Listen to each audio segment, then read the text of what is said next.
गोकुल और वृंदावन की भूमि पर लोग हर वर्ष बड़े धूमधाम से इंद्रदेव की पूजा किया करते थे।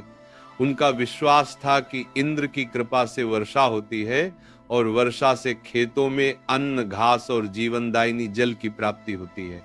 एक बार जब कृष्ण ने देखा कि सभी गोकुलवासी इंद्रदेव के यज्ञ की तैयारी में लगे हैं, तो उन्होंने नंद बाबा से जिज्ञासा से पूछा, कृष्ण बाबा, आप सब किसकी पूजा की तैयारी कर रहे हैं? नंद बाबा, बेटा, हम इंद्रदेव की पूजा करेंगे। वे वर्षा करते हैं तभी हमारे खेतों में अन्न उगता है, हमारी गायें चरती हैं और हमें दूध मिलता है। कृष्ण मुस्कुराए और बोले, बाबा, इंद्र तो अपना कार्य कर रहे हैं, परंतु हमारे जीवन का पालन पोषण तो गोवर्धन पर्वत और ये धरती करती है। गोवर्धन हमें घास देता है, जंगल से लकड़ी देता है, खेतों से अन्न देता है, हमारी गायें वहीं चरती हैं। तो हमें किसकी पूजा करनी चाहिए, इंद्र की या गोवर्धन की? नंद बाबा और सभी गोकुलवासी कृष्ण के तर्क से प्रभावित हुए। उन्होंने इस बार इंद्र यज्ञ न करके गोवर्धन पर्वत की पूजा करने का निश्चय किया। गोवर्धन पूजा। कृष्ण के कहने पर सबने पर्वत के चारों ओर परिक्रमा की, अन्न, दूध, दही, माखन और पकवानों का भोग लगाया। कृष्ण ने स्वयं गोवर्धन पर्वत का रूप धारण किया और भक्तों की पूजा स्वीकार की। पूरे गोकुल में आनंद छा गया।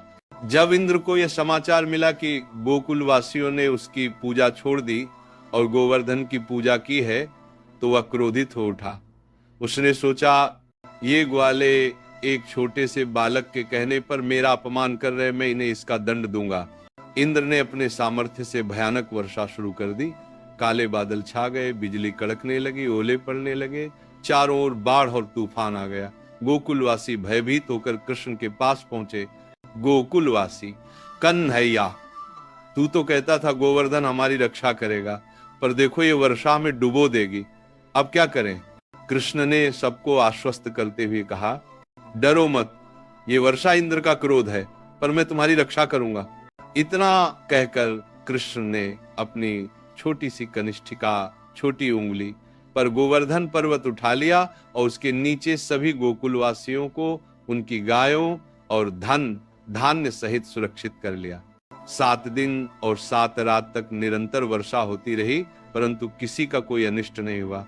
सभी गोप गोपियां, गाय बैल उस पर्वत के नीचे सुख से रहे और कृष्ण को देखते रहे। 7 दिन बाद इंद्र ने देखा कि उसका प्रयास निष्फल हो गया है। उसे समझ आ गया कि ये साधारण बालक नहीं, स्वयं भगवान विष्णु का अवतार है। उसने तुरंत वर्षा बंद की और अपने रथ पर सवार होकर कृष्ण के सामने आकर क्षमा मांगी।